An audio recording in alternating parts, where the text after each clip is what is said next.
Hello friends, तलबा व तालिबात, अस्सलामु अलैकुम।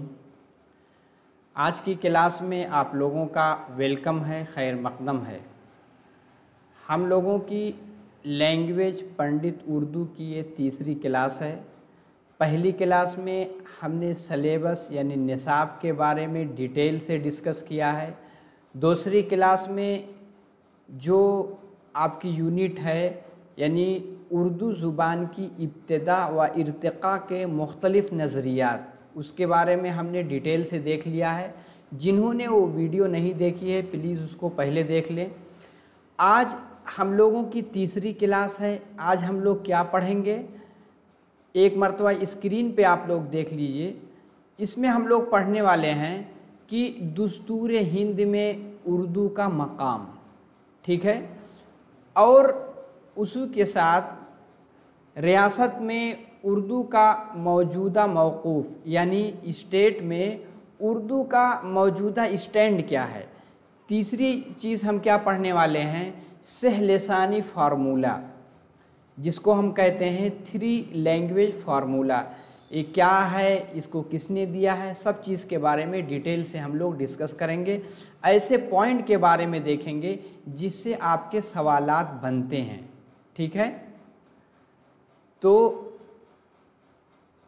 ये बेईनी ही आपका सिलेबस है। इसमें दस्तूर हिंद में उर्दू का मकाम, दूसरे कि रियासत में उर्दू का मौजूदा मौक़ूफ़, तीसरा क्या इसमें रहेगा, सहलसानी फार्मूला यानी थ्री लैंग्वेज फार्मूला। चौथा हम लोग क्या पढ़ेंगे, मादरी ज़ुबान। फिर मादरी ज़ुबान, तालीम में मादरी ज़ुबान की अहमियत क्या है, उसकी खुसूसियात क्या क्या हैं, सारी चीज़ें हम लोग पढ़ने वाले हैं, ठीक है। चलिए आप लोग एक नोटबुक रख लें, जो भी आपको पॉइंट की चीज़ें लगे उसको आप लिखते जाएं, ठीक है।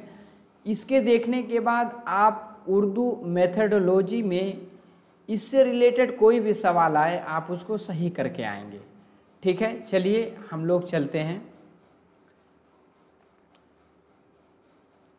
देखिए जो आपको स्लाइड दिख रही है निज़ाम एकेडमी 22 टेलीग्राम चैनल की है। इसकी लिंक डिस्क्रिप्शन बॉक्स में है, इस पर क्लिक करके आप इससे जुड़ सकते हैं।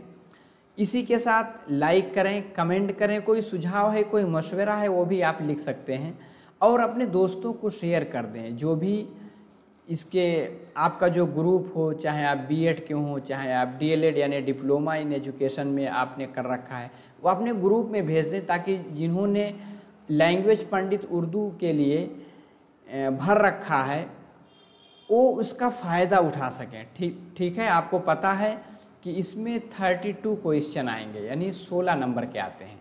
इसी के साथ अगर आप नए हैं तो ज़रूर चैनल को सब्सक्राइब कर लें और बेल आइकन को भी दबा लें। चलिए सबसे पहले हम क्या देखेंगे कि दस्तूर हिंद में उर्दू का मकाम। आपको पता है कि हमारा मुल्क हिंदुस्तान, इसमें बहुत सारी ज़ुबानें हैं, बहुत सारे अलग अलग कल्चर, अलग अलग तहज़ीब, अलग अलग तमद्दुन के लोग हमारे हिंदुस्तान में रहते हैं, ठीक है। इसी के साथ हिंदुस्तान में लोगों की रहने की स्टाइल अलग है, ठीक है। आप देखेंगे इसी तरह उनकी ज़ुबानें भी अलग अलग हैं। कहा जाता है कि एक कोस पे पानी बदले 3 कोस पे बानी। एक कोस पे पानी बदल जाता है, 3 कोस आप जाएंगे तो बानी यानी बोली बदल जाती है। तो हिंदुस्तान में बहुत सारी बोलियां और ज़ुबानें पाई जाती हैं। जब हमारा हिंदुस्तान आज़ाद हुआ तो अब ये मांग उठने लगी कि अब हम जो अलग अलग रियासत है, अलग अलग स्टेट है, जब उनको नाफिज किया गया, फिर उनको बांटने की नौबत आई कि इनको अब तकसीम किया जाए, तो उनको ज़ुबान की बुनियाद पर, किसकी बुनियाद पर, ज़ुबान की बुनियाद पर, ज़ुबान की बुनियाद पर हमने स्टेट को तकसीम किया यानी बांटा, ठीक है। अब ये देखा गया कि हर स्टेट में एक ज़ुबान से के अलावा कई ज़ुबान के बोलने वाले लोग मौजूद हैं, ठीक है। तो उर्दू, जहाँ तक उर्दू का ताल्लुक़ है, उर्दू ज़ुबान को 8वीं शेड्यूल में, किसमें, 8वीं यानी 8th शेड्यूल में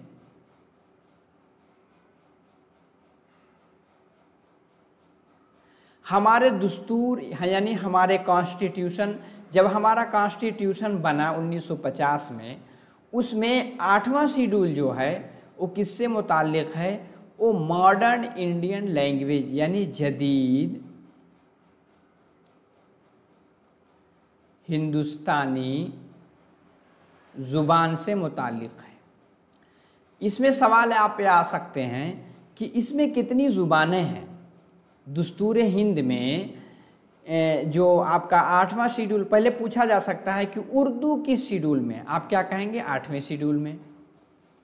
दूसरा ये पूछा जा सकता है जदीद हिंदुस्तानी ज़ुबान कितनी है, आप क्या जवाब देंगे, 22। ठीक है, इस तरह से आप पॉइंट लिखते जाएं।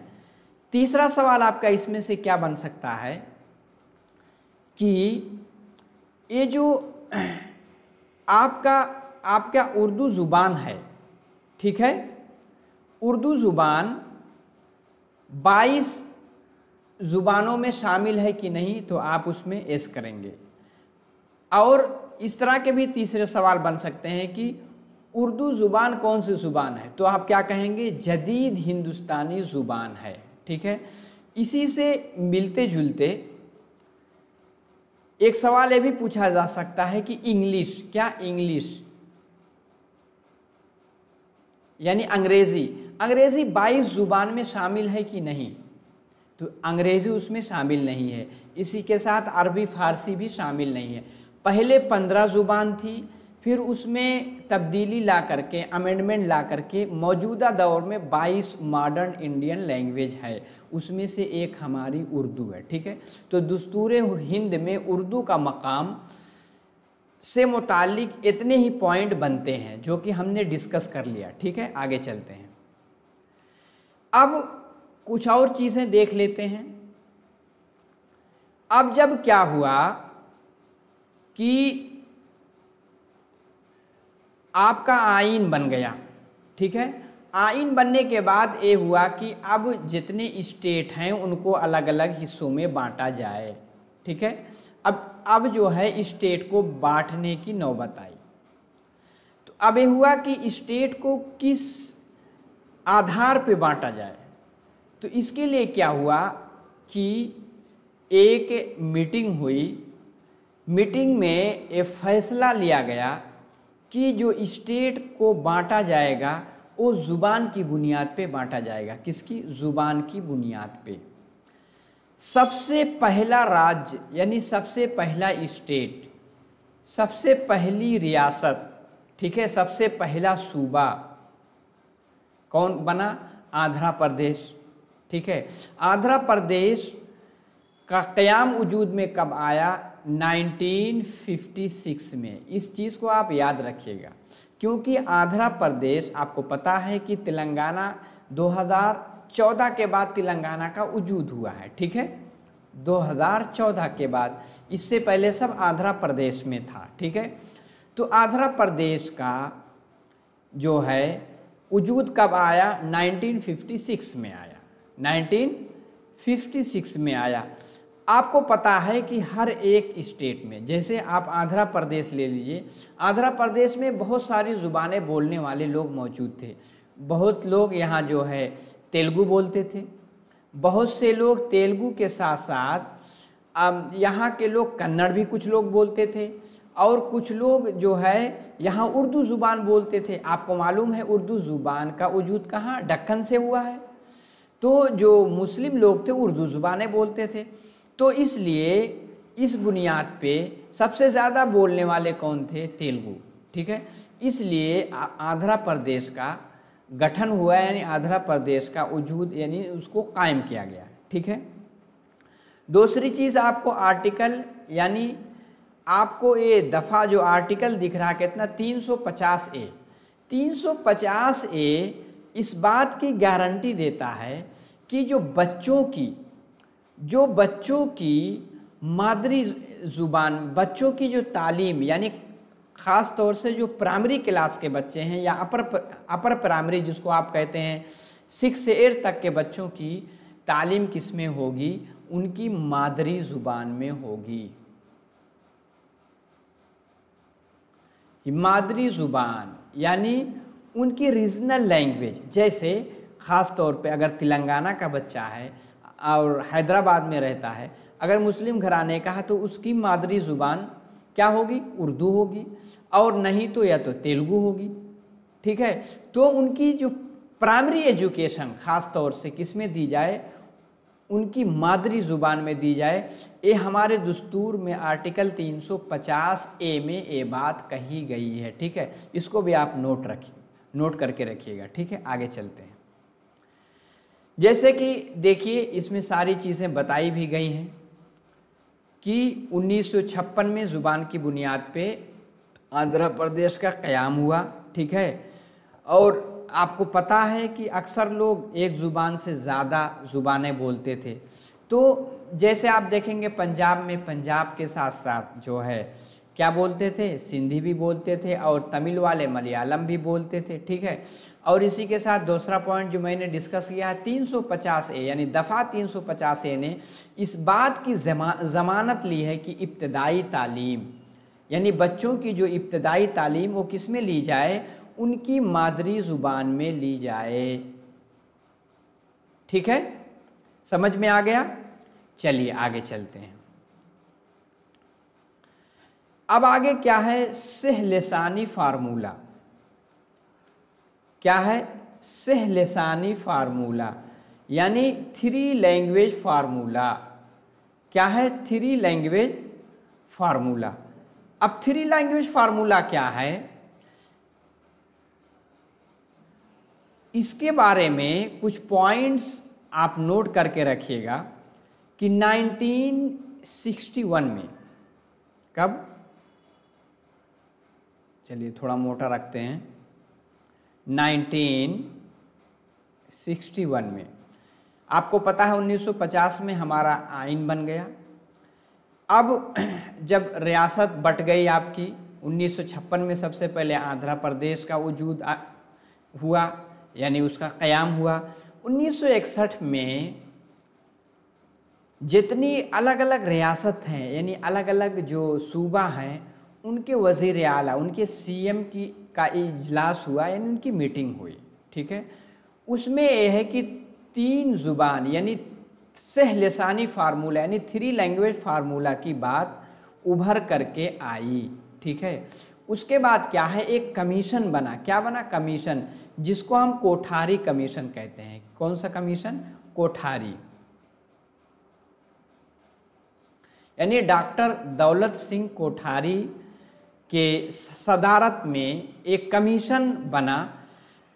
कोठारी कमीशन कब आया था, आपने पढ़ रखा होगा, 1964-66 में। ठीक है, इन्होंने इस बात की सिफारिश की थी कि 10वीं जमात तक, किस तक, 10वीं जमात तक, 10वीं जमात यानी सेकेंडरी लेवल तक, मैट्रिक लेवल तक बच्चा कम से कम 3 ज़ुबानों को पढ़ेगा।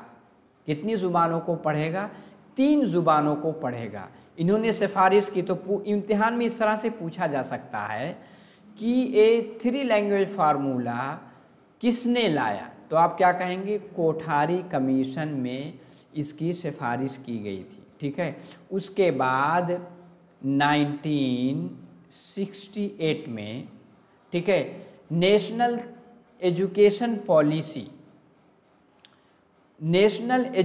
पॉलिसी ने इसके बारे में बताया कि इसको किस तरह से नाफिज किया जाएगा। ठीक है, किसने बताया, नेशनल ई से एजुकेशन, पी से पॉलिसी, 1968 ने क्या बताया। देखिए आप इत्मीनान से समझ लीजिए, जैसे जो मैंने अभी बताया, देखिए इसमें साफ साफ वही चीज़ें लिखी हुई हैं। आगे चलते हैं हम लोग। आगे क्या है, तो उसमें उन्होंने क्या बताया था,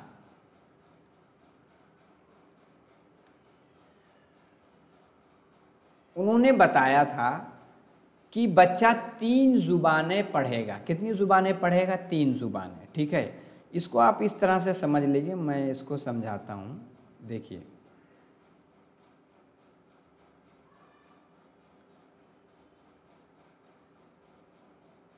चलिए, पहली ज़ुबान क्या होगी? फर्स्ट लैंग्वेज,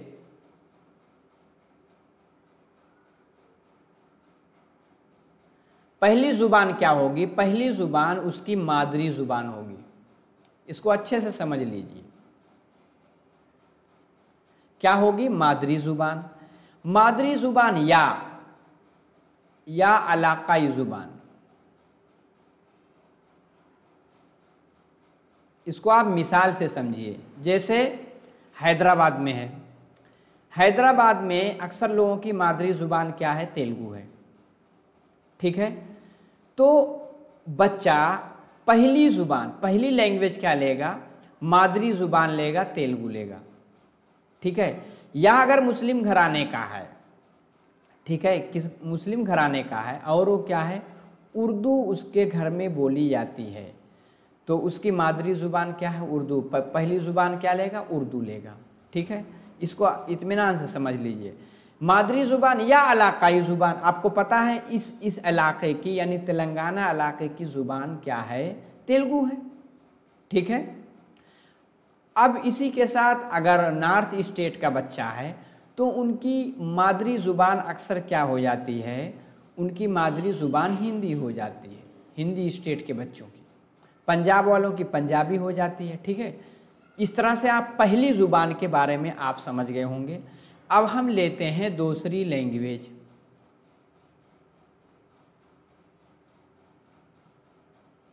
दूसरी ज़ुबान क्या है? इसको आप दो तरह से आप समझिएगा। एक हिंदी स्पीकिंग स्टेट,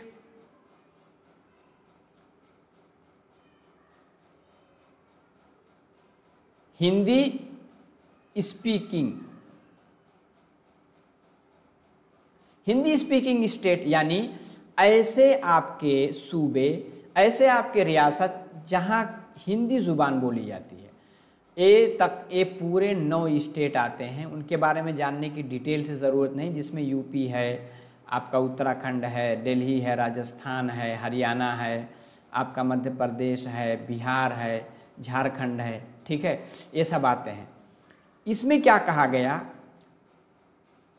हिंदी बोलने वाले रियासत में, यानी जहां हिंदी बोली जाती है, दूसरी ज़ुबान कोई जदीद ज़ुबान हो या अंग्रेज़ी हो। ठीक है, दूसरी ज़ुबान क्या उनकी रहेगी? जो मॉडर्न इंडियन लैंग्वेज 22 है, उसमें से कोई एक ले लेगा, या अगर इसको नहीं लेता है इसमें से कोई एक, तो अंग्रेज़ी लेगा। क्या लेगा? ठीक है, क्या लेगा? अंग्रेज़ी लेगा। ठीक है, हिंदी स्पीकिंग स्टेट में पहली ज़ुबान तो उसकी मादरी ज़ुबान इलाकाई ज़ुबान हिंदी हो गई। दूसरे कॉलम में क्या कहा जाएगा? दूसरी ज़ुबान में या तो 22 ज़ुबानों में से कोई एक ज़ुबान ले लेगा, उसमें इंग्लिश दाखिल नहीं है, या अंग्रेज़ी ले लेगा। अक्सर बच्चे क्या लेते हैं? जहाँ हिंदी बोली जाती है वहाँ दूसरी ज़ुबान इंग्लिश ले लेते हैं। ठीक है, अब यहीं समझ लीजिए ऐसा स्टेट जहाँ नॉन हिंदी स्पीकिंग स्टेट है, जैसे साउथ के स्टेट है, जिसमें से आपका तेलंगाना भी आ सकता है, आपका आंध्र प्रदेश भी है, आपका बेंगलोर भी है, यानी कर्नाटका, आपका तमिलनाडु है, आपका इसी के साथ आपका केरल है। ठीक है, साउथ के स्टेट, यहाँ की मादरी, यहाँ जो है मादरी ज़ुबान या इलाकाई ज़ुबान हिंदी तो नहीं है। यहाँ क्या रहेगा? यहाँ बच्चा तेलुगु ले लिया, यहाँ क्या रहेगा? दूसरे में क्या रहेगा? अगर गैर हिंदी रियासत है तो दूसरी ज़ुबान उनकी या तो इंग्लिश होगी या हिंदी, या तो इंग्लिश रहेगी या तो हिंदी रहेगी। ठीक है, यहाँ आप फ़र्क दोनों में देखेंगे। हिंदी स्पीकिंग स्टेट में क्या था? मॉडर्न लैंग्वेज या इंग्लिश लेना था, लेकिन यहाँ अगर नॉन हिंदी स्पीकिंग स्टेट है वहाँ क्या, या तो हिंदी या तो इंग्लिश। समझ गए। मान लो यहाँ जो है उसने क्या लिया, तेलुगु ले लिया, इलाकाई ज़ुबान पहली, दूसरी क्या ले ली, इंग्लिश या हिंदी में से कोई एक ले ली। ठीक है, अब तीसरी ज़ुबान क्या होगी, तीसरी ज़ुबान हिंदी रियासत में, हिंदी रियासत में क्या होगी, यानी हिंदी स्पीकिंग में, हिंदी स्पीकिंग स्टेट में क्या होगी, तीसरी ज़ुबान क्या होगी, या तो अंग्रेजी,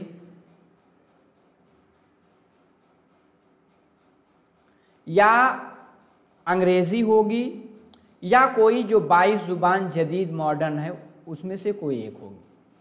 अगर दूसरी ज़ुबान अंग्रेज़ी बच्चे ने ले ली, हिंदी स्पीकिंग स्टेट का है, तो दूसरी ज़ुबान 22 ज़ुबानों में से कोई एक लेगा। ठीक है, अक्सर आप देखेंगे बच्चा क्या होता है, अगर हिंदी स्पीकिंग स्टेट से है, पहली ज़ुबान तो हिंदी पढ़ के आता है, दूसरी अंग्रेज़ी लेता है, तीसरी अगर मुस्लिम घराने का है तो क्या लेता है, अक्सर जो है उर्दू लेता है, क्योंकि उर्दू 22 ज़ुबानों में से एक ज़ुबान है। और अगर मुस्लिम नहीं है, नॉन मुस्लिम है, तो वो क्या ले लेता है, संस्कृत, क्योंकि संस्कृत भी 22 ज़ुबानों में से एक ज़ुबान है। ठीक है, ये तो हो गया हिंदी स्पीकिंग। अब हम non Hindi speaking, non Hindi speaking जहाँ हिंदी नहीं बोली जाती, नॉन हिंदी स्पीकिंग स्टेट में क्या लेगा, वहाँ है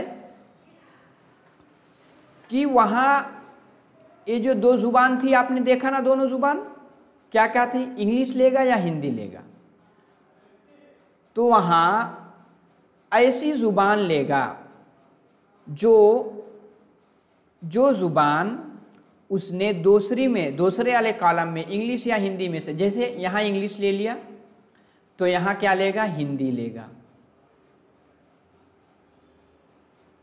ठीक है, ठीक है, और अगर यहाँ हिंदी ले लिया दूसरी ज़ुबान तो तीसरी क्या लेगा, इंग्लिश लेगा। ठीक है, तो नॉन हिंदी स्पीकिंग में एक ज़ुबान अपनी इलाकाई ज़ुबान मादरी ज़ुबान पढ़ेगा, दूसरी इंग्लिश या हिंदी लेगा, तीसरी क्या लेगा, इनमें से कोई एक जो नहीं वो लेगा। ठीक है, या ये भी ऑप्शन है कि गैर हिंदी रियासतों में तीसरी ज़ुबान अंग्रेज़ी होगी या कोई जदीद हिंदुस्तानी ज़ुबान, इसके अलावा कोई जदीद हिंदुस्तानी ज़ुबान। आप बहुत स्टेट देखेंगे हिंदी नहीं लेते, इसकी जगह संस्कृत भी ले लेते हैं। ठीक है, लेकिन अक्सर यही कहा गया है कि उनको क्या है कि जो दूसरी ज़ुबान में छोड़ा है वही ज़ुबान ले ले। ठीक है, बहुत लोग हिंदी नहीं लेते लेकिन संस्कृत ले लेते हैं। ठीक है, उम्मीद है कि इस कंसेप्ट को आप अच्छी तरह समझ गए होंगे। इसी के साथ एक चीज़ और जहन में रखिएगा कि जो आपका एक स्टेट है तमिलनाडु, वो 3 लैंग्वेज फार्मूला को नहीं मानता, यानी वो हिंदी पढ़ने के लिए राज़ी नहीं होता है। ठीक है, यहाँ तो इंग्लिश ले लेगा, तीसरे में मॉडर्न इंडियन लैंग्वेज ले लेगा। ठीक है, लेकिन हिंदी नहीं लेगा। ठीक है, आगे चलते हैं। अब यही चीज़ इसमें बताई गई है, अब ज़्यादा इसमें कुछ बताने की ज़रूरत नहीं। उम्मीद है कि 3 लैंग्वेज फार्मूला आप सही से समझ गए होंगे। Hindi speaking state, non Hindi speaking state, दोनों अलग अलग करके मैंने आपको समझाया है। अगर समझ में आ गया तो एक मरतबा लाइक करें, नए हैं तो सब चैनल को सब्सक्राइब ज़रूर कर लें। ठीक है, कमेंट करें और अपने दोस्तों को भी शेयर करें। अभी तक अगर आपने लाइक नहीं किया तो लाइक ज़रूर कर लें, और इसी के साथ नए हैं तो चैनल को सब्सक्राइब कर लें। दूसरा आपका पॉइंट क्या था, रियासत में उर्दू का मौजूदा मौक़ूफ़, यानी रियासत से मुराद यानी तेलंगाना गवर्नमेंट में, तेलंगाना रियासत में उर्दू का क्या मौक़िफ़ है। तो आप इस चीज़ को जहन में रखिएगा कि यहाँ की पहली ऑफिशियल लैंग्वेज यानी रस्मी ज़ुबान क्या है, तेलुगु है।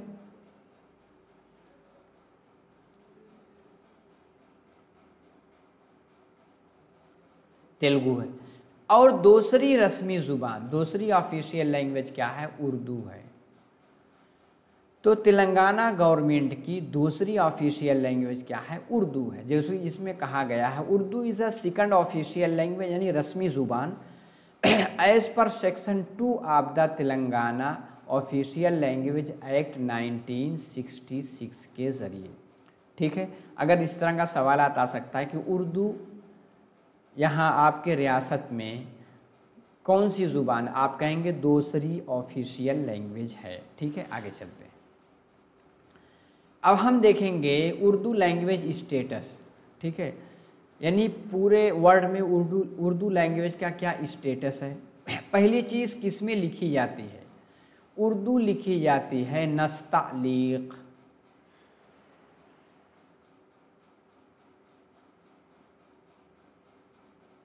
नस्तालीक कैलीग्राफिक हैंड में लिखी जाती है।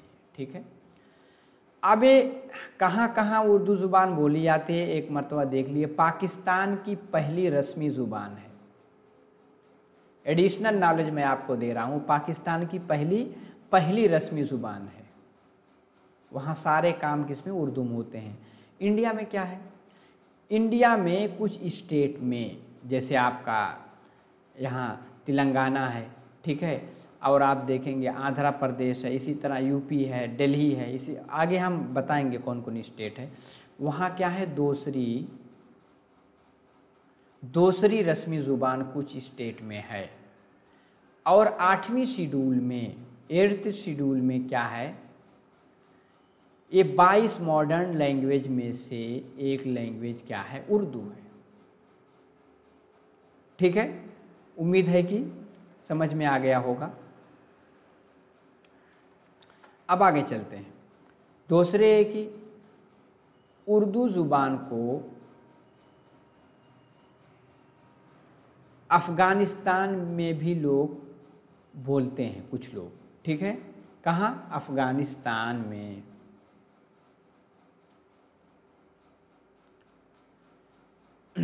अफ़गानिस्तान में माइनॉरिटी के तौर पे, यानी कुछ लोग उर्दू ज़ुबान का भी इस्तेमाल करते हैं। कहाँ? अफ़गानिस्तान में।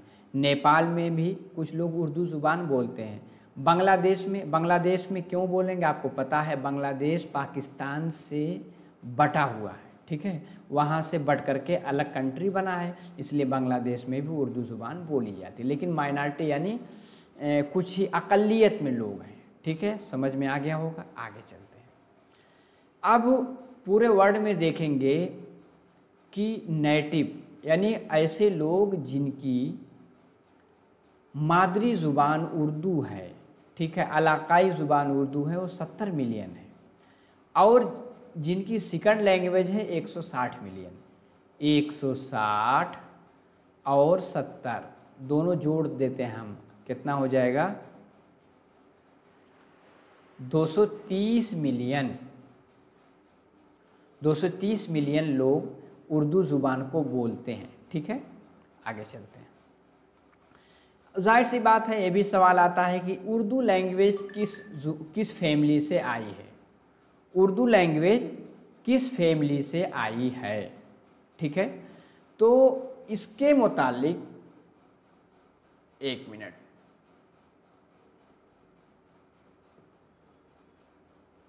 चलिए, उर्दू लैंग्वेज किस फैमिली से आई है? उर्दू क्या है? Indo European. अगर ये ऑप्शन आ गया तो इंडो यूरोपियन की तरफ जाएंगे।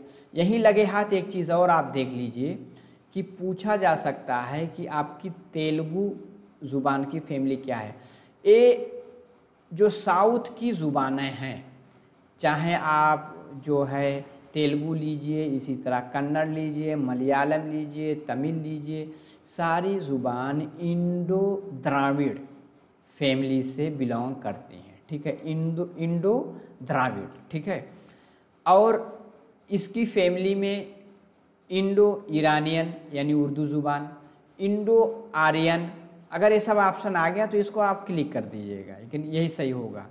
और वेस्टर्न हिंदी, आपको पता है कि कहा गया कि हिंदी का आगाज़ कहाँ हुआ, दिल्ली के आसपास में हुआ है। अलग अलग लोगों का नज़रिया आपने पढ़ा है। हिंदुस्तानी, हिंदुस्तानी भी क्योंकि उर्दू बाद में नाम पड़ा, पहले हिंदुस्तानी इसका नाम था। ठीक है, आगे चलते हैं। अब यह है कि डायलेक्ट बोली, उर्दू बोली के तौर पे कहाँ, डेक्कन में, जो कि हैदराबाद में है, क्योंकि बहुत लोग मानते हैं कि उर्दू ज़ुबान यहीं से इसकी नशोनुमा हुई है। ठीक है, आगे क्या है, यानी ढाकिया, क्योंकि जो ढाका ये कहाँ है, बांग्लादेश में है, वहाँ की जो है ये बोली के तौर पर उर्दू ज़ुबान का इस्तेमाल हुआ है। ठीक है, राइटिंग स्टाइल आपसे पूछा जा सकता है उर्दू ज़ुबान किस रस्मुल ख़त में लिखी जाती है, तो ये फ़ारसी और अरबिक रस्मुल ख़त में, यानी रस्मुल ख़त में ये लिखी जाती है उर्दू। ठीक है, उर्दू ब्रेल ये भी एक है। उर्दू रोमन, आपको रोमन, जैसे उर्दू रोमन क्या है, जैसे आप व्हाट्सएप पे चैटिंग करते हैं, आपने लिखा जैसे लिखते हैं मैं,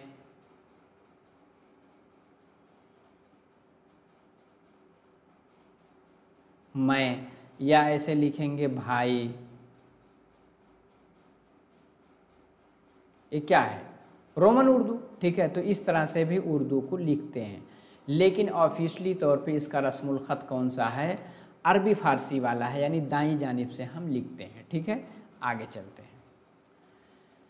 अब हम देख लेते हैं कुछ फैक्ट्स ऑफिशियल लैंग्वेज। आपको पहली ऑफिशियल लैंग्वेज पाकिस्तान की उर्दू है। ठीक है, और इंडिया में क्या है, 8वीं शेड्यूल में, यानी 22 ज़ुबानों में से एक ज़ुबान उर्दू है। ठीक है, अब कहाँ कहाँ की दूसरी ज़ुबान है, जम्मू कश्मीर की दूसरी रस्मी ज़ुबान है, दिल्ली की दूसरी रस्मी ज़ुबान है, इसी के साथ यूपी की दूसरी रस्मी ज़ुबान है, और फिर बिहार और झारखंड की दूसरी रस्मी ज़ुबान है, फिर एपी का मतलब आंध्र प्रदेश की, टीएस का मतलब तेलंगाना गवर्नमेंट की दूसरी, यानी दूसरी रस्मी ज़ुबान सारे स्टेट की। इसी तरह वेस्ट बंगाल की भी दूसरी रस्मी ज़ुबान है। ठीक है, आगे चलते हैं। अब आखिरी पॉइंट क्या था, मादरी ज़ुबान में तालीम की अहमियत। मादरी ज़ुबान आपको पता है, जो ऐसी ज़ुबान जिसको बच्चा एनवायरनमेंट से एक्वायर करता है, यानी हासिल करता है, उसके लिए ग्रामर नहीं पढ़ता, उसके लिए स्कूल नहीं जाता, बल्कि आसपास माहौल से जो उसके माँ बाप, उसके पड़ोसी भाई बहन बोलते हैं, उसको बोलने लगता है। ठीक है, तो कहते हैं कि प्राइमरी एजुकेशन उसके मादरी ज़ुबान में देनी चाहिए। ठीक है, तो मादरी ज़ुबान में तालीम क्यों देनी चाहिए, उसकी अहमियत क्या है, इसको आप देख लिए। मादरी ज़ुबान के ज़रिए बच्चा अपने आसपास के माहौल से अपना पहला राब्ता कायम करता है। भाई, अगर कोई बच्चा दिल्ली में पैदा हुआ, लेकिन वो कहाँ आ गया, मान लो हैदराबाद आ गया, और यहाँ अब उसके घर के आसपास के लोग तेलुगु बोलते हैं, तो तेलुगु बोलने लगेगा। ठीक है, तो उसकी मादरी ज़ुबान तेलुगु हो जाएगी। फिर क्या है, घर और समाज के अफराद से अपने ख़यालात, यानी जो कुछ आइडियाज़ उसके आते हैं, एहसासात यानी फीलिंग, और जज्बात यानी इमोशन, सबका इजहार करता है किसमें, अपनी मादरी ज़ुबान में, जो वहाँ बोली जाती है। मादरी ज़ुबान जो बच्चा अपने माँ के दूध के साथ पीता, जाहिर सी बात है, ये किसी का कौल भी है, क्योंकि मादरी ज़ुबान क्या है, जो उसकी माँ बोलती है। ठीक है, बच्चा उसको सुनता रहता, फिर 1 साल, 1.5 साल, 2 साल में जब बच्चा पूरी तरह बोलने लगता है, तो पहले धीरे धीरे सुनता है, यानी पहले लिसनिंग होती है, फिर स्पीकिंग होती है। तो माँ के दूध के साथ, यानी माँ का दूध जब बच्चा पी रहा है, तभी से वो मादरी ज़ुबान जो है गोया कि बोल रहा है। ठीक है, आगे चलते हैं। अब मादरी ज़ुबान की कुछ खुसूसियात, इसलिए कहा गया मादरी ज़ुबान में ही बच्चों को इब्तदाई तालीम देनी चाहिए। न्यू एजुकेशन पॉलिसी जो अभी आई है, ये भी यही सिफारिश करती है। ठीक है, क्योंकि वो बच्चा पहले से सीखा हुआ है और उसमें सारी चीज़ों को आसानी से सीख सकता है। देखिए कुछ फैक्ट देख लीजिए। मादरी ज़ुबान एक फ़ितरी ज़ुबान होती है, जाहिर सी बात है, इसको नेचुरल वे में सीखता है, इसके लिए कोई कायदा कानून बच्चा नहीं पढ़ता है। बच्चों के अंदर, ठीक है, छिपी हुई सलाहियतों को फ़रोग़ देने में मादरी ज़ुबान अहम किरदार अदा करती है। जो उसके अंदर छिपी हुई सलाहियत है, आप चाहते हैं वो डेवलप हो, तो उसको मादरी ज़ुबान में पढ़ाइए। बच्चे अपने ख़यालात, जज्बात, एहसासात को मादरी ज़ुबान में बेहतर तरीके से अदा, यानी अपनी माफ़ी ज़मीर को बच्चा किस में अच्छी तरह अदा करेगा? अपनी मादरी ज़ुबान में, यानी मदर टंग में। आगे चलते हैं, कुछ और ख़ासियत इसकी क्या है। बच्चे मादरी ज़ुबान के ज़रिए आज़ादी से अपनी ज़िंदगी के बारे में सोच सकते हैं।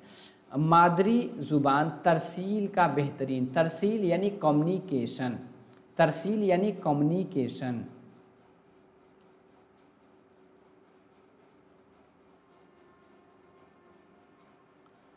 तरसील की जगह कभी कभी आता है इबलाग या मुआसलात का बेहतरीन ज़रिया है।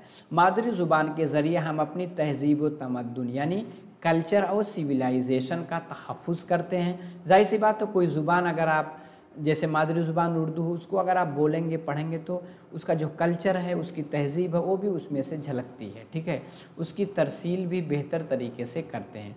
बच्चे तसव्वुरात को मादरी ज़ुबान में बेहतर तरीके से समझते हैं। जो ख़यालात हैं, तसव्वुरात हैं, जो कुछ पढ़ाया जा रहा है, जो कंसेप्ट क्लियर कराया जा रहा है, जो बच्चे की मादरी ज़ुबान है उसमें ज़्यादा अच्छी तरह समझता है। और ख़ासियत देख लेते हैं, मादरी ज़ुबान के ज़रिए बच्चों में इनफ़रादी समाजी ज़िंदगी के लिए दिलचस्पी पैदा की जाती है।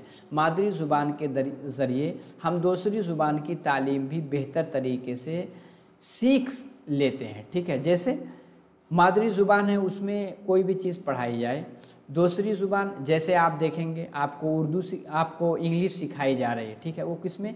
उर्दू में, यानी उसका तर्जमा, उसकी मीनिंग उर्दू में बताई जा रही है। आपको जब उर्दू में वो मीनिंग बताई जाती है, तब आप उस ज़ुबान को, जो आपकी टारगेट लैंग्वेज इंग्लिश है, उसको भी आसानी से समझ लेते हैं, जो कि ग्रामर ट्रांसलेशन मेथड के ज़रिए आपको सिखाया जाता है। ज़ुबान व अदब की सही तालीम मादरी ज़ुबान के ज़रिए बेहतर तरीके से दी जाती है। ज़ाहिर सी बात है, बच्चे पढ़ना, लिखना, बोलना मादरी ज़ुबान के ज़रिए आसानी से सीख जाते हैं, क्योंकि वो पहले ही से बच्चा बोलता आया है, सुनता आया है, तो इसलिए उसको लिखना भी और पढ़ना भी आसानी से सीखते हैं। ठीक है, और कुछ इसकी खासियत देख लेते हैं। मादरी ज़ुबान से बच्चों में फ़िक्र व नज़र की बेहतर नशोनुमा, यानी कोई आइडियाज़ जो सोचते हैं, वो सोचने की सलाहियत जो डेवलप नशोनुमा किस में होती है? मादरी ज़ुबान से। मादरी ज़ुबान के ज़रिए बच्चों में अखलाकियात और अक़दार का फ़रोग़ आसानी से होता है। ठीक है, बच्चों की शख्सियत की नशोनुमा आसानी से होती है। बच्चे हकीकी ज़िंदगी की ज़रूरियात को मादरी ज़ुबान के ज़रिए अच्छे से तकमील करते हैं, यानी पूरा करते हैं। ठीक है, इतनी सारी खुसूसियात हमने पढ़ ली। उम्मीद है कि आपके जो सारे कंसेप्ट थे, यानी 3 लैंग्वेज फार्मूला के, इसी के साथ रियासत में उर्दू का मकाम, और फिर जो है मादरी ज़ुबान की ख़ासियत, जो सारे टॉपिक आपके जो चारों थे, हमने अच्छे तरह से डिटेल से देख लिया। ठीक है, वीडियो अच्छी लगी तो लाइक करके ज़रूर जाएं, कमेंट भी करें, और आप अभी तक नए हैं तो चैनल को सब्सक्राइब ज़रूर कर लें और बेल आइकन को भी दबा लें। उम्मीद है कि क्लास पसंद आई होगी। अब इससे जो भी सवालात आएंगे, आप सही करके आएंगे। ठीक है, ये निज़ाम अकेडमी 22 टेलीग्राम चैनल है, इससे जुड़ सकते हैं। तो बस आज के क्लास में इतना ही। अगली क्लास में आपसे फिर मुलाकात होगी। सलामु अलैकुम।